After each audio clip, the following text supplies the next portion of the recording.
Muhammad 6 ayat 1 sampai 20. Pas Pak, Pak Gindu sampai. Muhammad 6 ayat 1 sampai 15 ya. Oke. Baik. Beginilah pembacaan kebenaran firman Tuhan. Tuhan berfirman kepada Musa, apabila seseorang berbuat dosa dan berubah setia terhadap Tuhan dan memungkiri terhadap sesamanya barang yang dipercayakan kepadanya, atau barang yang diserahkan kepadanya, atau barang yang dirampasnya, atau apabila ia telah melakukan pemerasan atas sesamanya, atau bila ia menemui barang hilang dan memungkirinya, dan ia bersumpah dusta dalam perkara apapun yang diperbuat seseorang, sehingga ia berdosa. Apabila dengan demikian ia berbuat dosa dan bersalah, maka haruslah ia memulangkan barang yang telah dirampasnya, atau yang telah diperasnya, atau yang telah dipercayakan kepadanya, atau barang hilang yang ditemuinya itu, atau segala sesuatu yang dimungkirinya dengan bersumpah dusta. Haruslah ia membayar gantinya sepenuhnya dengan menambah 1/5. Haruslah ia menyerahkannya kepada pemiliknya pada hari ia mempersembahkan korban penebus salahnya. Sebagai korban penebus salahnya, haruslah ia mempersembahkan kepada Tuhan seekor domba jantan yang tidak bercela dari kambing domba, yang sudah dinilai menjadi korban penebus salah, dengan menyerahkannya kepada imam. Imam harus mengadakan pendamaian bagi orang itu di hadapan Tuhan, sehingga ia menerima pengampunan atas perkara apapun yang diperbuatnya, sehingga ia bersalah. Tuhan berfirman kepada Musa, perintahkanlah kepada Harun dan anak-anaknya. Inilah hukum tentang korban bakaran. Korban bakaran itu haruslah tinggal di atas perapian, di atas mezbah semalam-malaman sampai pagi. Dan api mezbah haruslah dipelihara menyala di atasnya. Imam haruslah mengenakan pakaian lenannya dan mengenakan celana lenan untuk menutup auratnya. Lalu ia harus mengangkat abu yang ada di atas mezbah sesudah korban bakaran habis dimakan api, dan haruslah ia membuangnya di samping mezbah. Kemudian haruslah ia menanggalkan pakaiannya dan mengenakan pakaian lain, lalu membawa abu itu keluar perkemahan ke suatu tempat yang tahir. Api yang di atas mezbah itu harus dijaga supaya terus menyala, jangan dibiarkan padam. Tiap-tiap pagi imam harus menaruh kayu di atas mezbah, mengatur korban bakaran di atasnya, dan membakar segala lemak korban keselamatan di sana. Harus dijaga supaya api tetap menyala di atas mezbah, janganlah dibiarkan padam. Inilah hukum tentang korban sajian. Anak-anak Harun harus membawanya ke hadapan Tuhan, ke depan mezbah. Setelah dihususkan dari korban sajian itu, segenggam tepung yang terbaik dengan minyak, serta seluruh kemenyan yang di atas korban sajian itu, maka haruslah semuanya dibakar di atas mezbah, sehingga baunya menyenangkan sebagai bagian ingat-ingatannya bagi Tuhan. Selebihnya haruslah dimakan oleh Harun dan anak-anaknya. Haruslah itu dimakan sebagai roti yang tidak beragi di suatu tempat yang kudus. Haruslah mereka memakannya di pelataran kemah pertemuan. Janganlah itu dibakar beragi. Telah kuberikan itu sebagai bagian mereka daripada segala korban api-apianku. Itulah bagian maha kudus, sama seperti korban penghapus dosa dan korban penghapus salah. Setiap laki-laki di antara anak-anak Harun haruslah memakannya. Itulah suatu ketetapan untuk selamanya bagi kamu turun-temurun. Itulah bagianmu dari segala korban api-apian Tuhan. Setiap orang yang kena kepada korban-korban itu menjadi kudus. Tuhan berfirman kepada Musa, Inilah persembahan Harun dan anak-anaknya yang harus dipersembahkan oleh mereka kepada Tuhan pada hari ia diurapi. 1/10 eva tepung yang terbaik sebagai korban sajian yang tetap, setengahnya pada waktu pagi dan setengahnya pada waktu petang. Haruslah itu diolah di atas panggangan bersama-sama minyak. Setelah teraduk, haruslah engkau membawanya dan mempersembahkannya sebagai korban sajian, sesudah dibakar dan berpotong-potong sebagai bau yang menyenangkan bagi Tuhan. Dan imam dari antara anak-anaknya yang diurapi sebagai penggantinya, haruslah mengolahnya. Itulah suatu ketetapan untuk selamanya. Seluruhnya haruslah dibakar bagi Tuhan. Tiap-tiap korban sajian dari seorang imam itu haruslah menjadi korban yang terbakar seluruhnya, janganlah dimakan. Tuhan berfirman kepada Musa, demikian, katakanlah kepada Harun dan anak-anaknya, inilah hukum tentang korban penghapus dosa. Di tempat korban bakaran disembelih, disitulah harus disembelih korban penghapus dosa di hadapan Tuhan. Itulah persembahan Maha Kudus. Imam yang mempersembahkan korban penghapus dosa itulah yang harus memakannya. Haruslah itu dimakan di suatu tempat yang kudus, di pelataran kemah pertemuan. Setiap orang yang kena kepada daging korban itu menjadi kudus, dan bila darahnya ada yang terpercik kepada suatu pakaian, haruslah engkau mencuci pakaian itu di suatu tempat yang kudus. Dan belanga tanah tempat korban itu dimasak haruslah dipecahkan, dan jikalau dimasak di dalam belanga tembaga, haruslah belanga itu digosok dan dibasuh dengan air. Setiap laki-laki di antara para imam haruslah memakannya. Itulah persembahan Maha Kudus.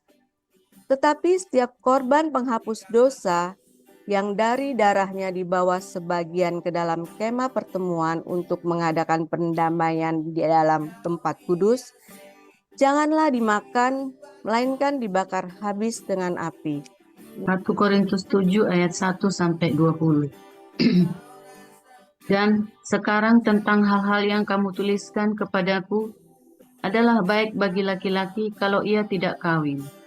Tetapi mengingat bahaya percabulan, baiklah setiap laki-laki mempunyai istrinya sendiri, dan setiap perempuan mempunyai suaminya sendiri. Hendaklah suami memenuhi kewajibannya terhadap istrinya, demikian pula terhadap suaminya. Istri tidak berkuasa atas tubuhnya sendiri, tetapi suaminya. Demikian pula suami tidak berkuasa atas tubuhnya sendiri, tetapi istrinya. Janganlah kamu saling menjauhi, kecuali dengan persetujuan bersama untuk sementara waktu, supaya kamu mendapat kesempatan untuk berdoa. Sesudah itu, hendaklah kamu kembali hidup bersama-sama, supaya iblis jangan menggodai kamu, karena kamu tidak tahan bertara. Hal ini kukatakan kepadamu sebagai kelonggaran, bukan sebagai perintah. Namun demikian, alangkah baiknya kalau semua orang seperti aku, tapi setiap orang menerima dari Allah karunia-Nya yang khas. Yang seorang karunia ini, yang lain karunia itu. Tetapi kepada orang-orang yang tidak kawin dan kepada janda-janda aku anjurkan, supaya baiklah mereka tinggal dalam keadaan seperti aku. Tetapi kalau mereka tidak dapat menguasai diri, baiklah mereka kawin. Sebab lebih baik kawin daripada hangus karena hawa nafsu. Pada orang-orang yang telah kawin, bukan aku, tetapi Tuhan perintahkan supaya seorang istri tidak boleh menceraikan suaminya. Dan jikalau ia bercerai, ia harus tetap hidup tanpa suami atau berdamai dengan suaminya. Dan seorang suami tidak boleh menceraikan istrinya. Pada orang-orang lain, Tuhan katakan, kalau ada seorang saudara beristrikan seorang yang tidak beriman, dan perempuan itu mau hidup bersama-sama dengan dia, janganlah saudara itu menceraikan dia. Dan kalau ada seorang istri bersuamikan seorang yang tidak beriman, dan laki-laki itu mau hidup bersama-sama dengan dia, janganlah ia menceraikan laki-laki itu.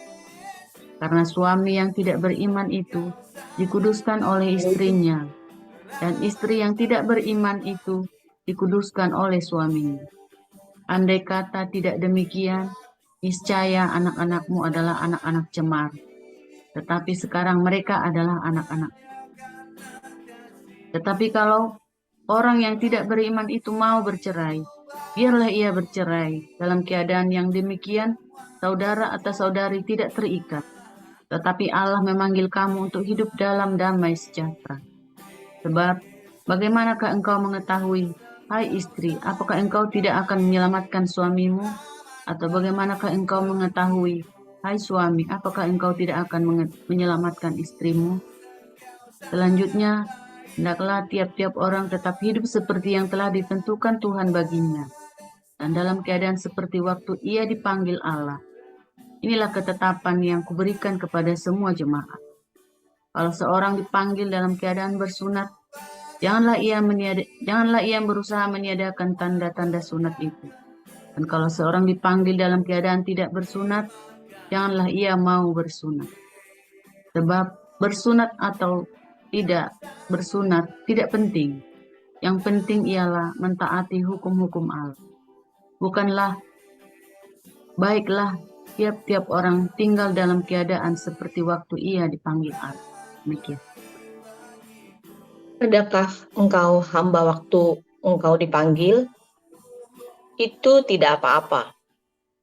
Tetapi jikalau engkau mendapat kesempatan untuk dibebaskan, pergunakanlah kesempatan itu. Sebab seorang hamba yang dipanggil oleh Tuhan dalam pelayanannya adalah orang bebas milik Tuhan. Demikian pula orang bebas yang dipanggil Kristus adalah hambanya. Kamu telah dibeli dan harganya telah lunas dibayar. Karena itu, janganlah kamu menjadi hamba manusia. Saudara-saudara, hendaklah tiap-tiap orang tinggal di hadapan Allah dalam keadaan seperti pada waktu ia dipanggil. Sekarang tentang para gadis.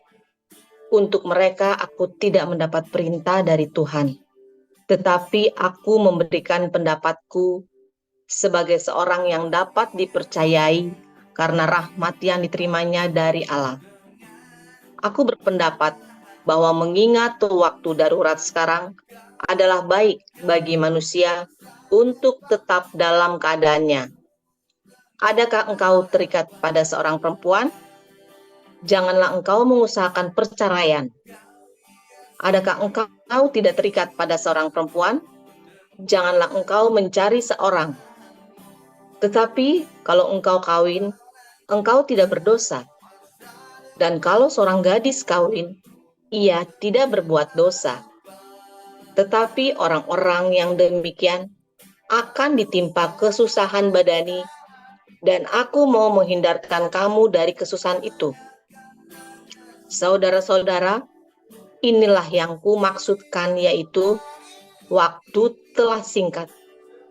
Karena itu, dalam waktu yang masih sisa ini, orang-orang yang beristri harus berlaku seolah-olah mereka tidak beristri. Dan orang-orang yang menangis seolah-olah tidak menangis. Dan orang-orang yang bergembira seolah-olah tidak bergembira. Dan orang-orang yang membeli seolah-olah tidak memiliki apa yang mereka beli. Pendeknya, orang-orang yang mau mempergunakan barang-barang duniawi seolah-olah sama sekali tidak mempergunakannya. Sebab dunia seperti yang kita kenal sekarang akan berlalu. Aku ingin supaya kamu hidup tanpa kekhawatiran. Orang yang tidak beristri memusatkan perhatiannya pada perkara Tuhan, bagaimana Tuhan berkenan kepadanya. Orang yang beristri memusatkan perhatiannya pada perkara duniawi, bagaimana ia dapat menyenangkan istrinya. Dan dengan demikian perhatiannya terbagi-bagi. perempuan yang tidak bersuami dan anak-anak gadis memusatkan perhatian mereka pada perkara Tuhan, supaya tubuh dan jiwa mereka kudus. Tetapi perempuan yang bersuami memusatkan perhatiannya pada perkara duniawi, bagaimana ia dapat menyenangkan suaminya.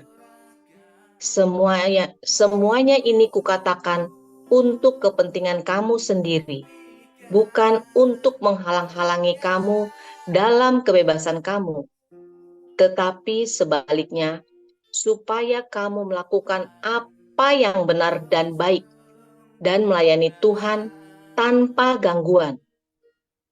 Tetapi jikalau seorang menyangka bahwa ia tidak berlaku wajar terhadap gadisnya, jika gadisnya itu telah bertambah tua dan ia benar-benar merasa bahwa mereka harus kawin, baiklah mereka kawin, kalau ia menghendakinya. Hal itu bukan dosa. Tetapi kalau ada seorang yang tidak dipaksa untuk berbuat demikian, benar-benar yakin dalam hatinya dan benar-benar menguasai kemauannya, telah mengambil keputusan untuk tidak kawin dengan gadisnya, ia berbuat baik. Jadi, orang yang kawin dengan gadisnya berbuat baik, dan orang yang tidak kawin dengan gadisnya berbuat lebih baik. Istri terikat selama suaminya hidup. Kalau suaminya telah meninggal, ia bebas untuk kawin dengan siapa saja yang dikehendakinya, asal orang itu adalah seorang yang percaya. Tetapi menurut pendapatku, ia lebih berbahagia kalau ia tetap tinggal dalam keadaannya. Dan aku berpendapat bahwa aku juga mempunyai roh Allah. Haleluya, luar biasa. Firman Tuhan selalu baru setiap hari bagi kita semua yang menanti-nantikan Tuhan, dengan penuh dengan pengharapan yang benar dan cinta yang benar. Saudara, nanti kita belajar ya bagaimana kita, tentang korban ya kemarin dan beberapa hari ini ya. Kemarin kita belajar tentang darah yang najis ya, darah yang najis dan menajiskan ya, tidak boleh dimakan dan tidak boleh dipersembahkan.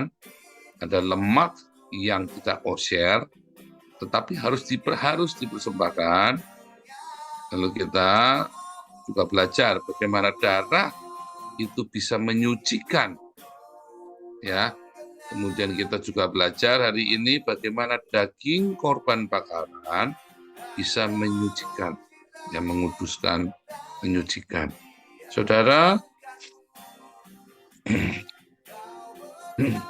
sama ya seperti tentang korban bakaran adalah kita, daging kita disembelih, keinginan daging, keinginan tangkuan hidup kita, harga diri kita disembelih bagi Tuhan ya, disembelih, dikorbankan, sombongan kita dikorbankan, dan kita taruh di atas mezbah bakaran itu, dibakar habis, nggak boleh tersisa ya. Nah, tetapi darah ya, darah itu yang menajiskan itu ya, tidak boleh darah itu daging yang dibakar lalu lemak yang terbaik. Jadi kalau kita mempersembahkan itu bukan asal-asalan, tetapi yang terbaik ya, bukan asal-asalan, sehingga saudara, sehingga darahnya itu menyucikan jiwa kita, bisa menyucikan, menguduskan ya.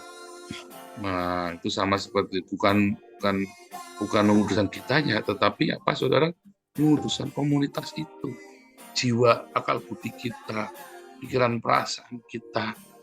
Tetapi jangan lupa saudara ya, daging itu kalau mau dipersembahkan harus digaramin dulu supaya darahnya jangan ikut dibakar ya. Daging itu harus digarami itu sebanyak mungkin garam itu ya. Hidup kita itu harus menjadi garam bagi dunia.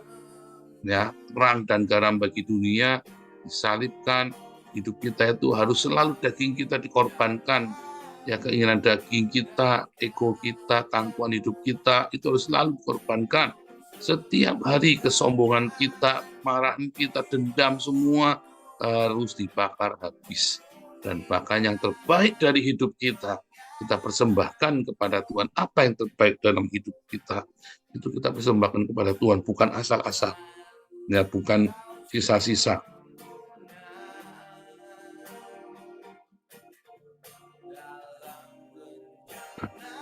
Jadi bukan sisa-sisa, tapi yang terbaik dari hidup kita. Ya, saudara. Nah, saudara, tadi ya, korban yang bakaran ini, hidup kita, ya, yang sudah dibakar dan lemak-lemaknya wangi bagi Tuhan, kalau itu kita secara konsisten kita melakukannya, maka siapapun yang kena sama kita akan ikut dikuduskan, saudara. Akan ikut disucikan. Anggota keluarga kita, ya, terkena dengan korban bakaran tersebut. Coba Anda bayangkan, Anda yang tiap hari sangkal diri, pikul salib, hidup di dalam kerendahan hati, bersahaja, Anda selalu mempersembahkan hidupmu sebagai korban bakaran dan selalu berikan yang terbaik. Lalu orang dekat-dekat dengan kamu, saudara, hidupnya, suamimu atau istrimu atau anak-anakmu atau orang tuamu di rumah, apakah dia akan diberkati atau tidak? Pasti akan diberkati. Pasti hidupnya akan menjadi dikuduskan juga. Tapi kalau kamu emosional di rumah, jedar, balik jedar lagi, ngubrak harga diri, jual-jualan, ya, saling ukur harga diri, ukur-ukuran harga, piro, regane piro? 1.000, aku 200.000 le. Aduh. Anda mau ukur-ukuran harga diri, saudara, maka hidupmu tidak akan menjadi korban bakaran dan akan menjadi, ya, justru kamu akan menjadi batu sandungan. Keluargamu tidak akan dikuduskan dengan itu. Di dalam 1 Korintus 7 dikatakan, seorang istri atau suami akan menguduskan seluruh isi rumah tangganya. Kalau kamu punya anak bayi, bayi itu pun akan dikuduskan. Bayi itu belum bisa mengenal Yesus. Tetapi semua yang kamu produksi dari dalam hidup keluargamu itu akan dikuduskan oleh apa? Oleh kamu, karena kita percaya kepada Yesus. Dan percayanya bukan cuma percaya, saudara. Ada korban bakaran di situ.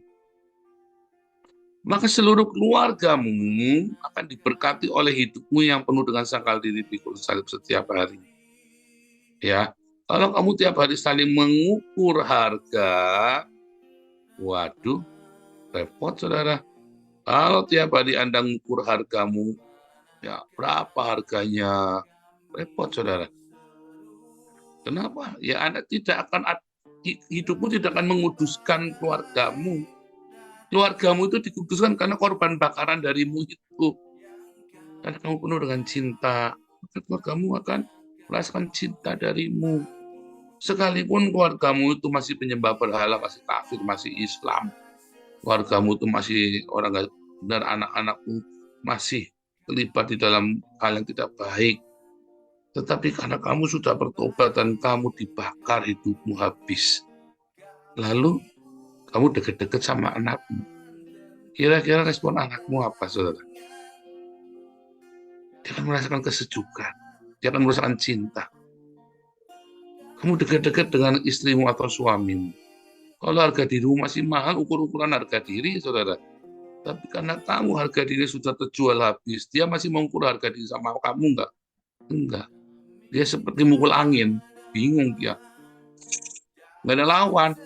Berantem nggak ada lawan. Nah, mungkin 5 tahun yang lalu berantem kita cari musuh, aduh, sparring partner. Sekarang mau berantem nggak ada lawan. Akhirnya suami atau istrimu mau berantem nggak? Enggak. Tiap hari akhirnya ada damai sejahtera. Bertobat nggak mereka? Bertobat, saudara. Dia bertobat, ya. Dia bertobat, kata Petrus, ya. Maka suamimu, ya, kemudian menjadi percaya karena kesalehan hidupmu, ya. Suamimu, istrimu menjadi percaya karena kesalehan hidupmu, bukan karena kamu rajin ke gereja. Kamu rajin ke gereja tiap hari ngukur harga diri, mumet dasa, saudara. Ya kan, Pak Pendeta dilayani, suamimu nggak dilayani. Kata suaminya, kamu jadi bininya Pak Pendeta aja deh. Begitu, saudara. Tapi ketika seorang istri, seorang suami menjadi korban bakar, disalibkan tiap hari di rumah, anak-anak lihat, apalagi ini suami istri sudah bertobat, anak-anak melihat, anak-anak itu dikuduskan, Mbak.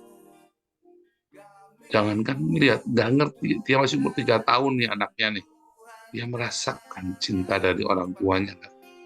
Merasa cinta dari orang tuanya.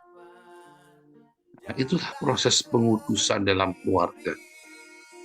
Firman Tuhan berkata, satu orang diselamatkan, seluruh keluarganya akan diselamatkan. Masalahnya, kamu benar-benar selamat nggak?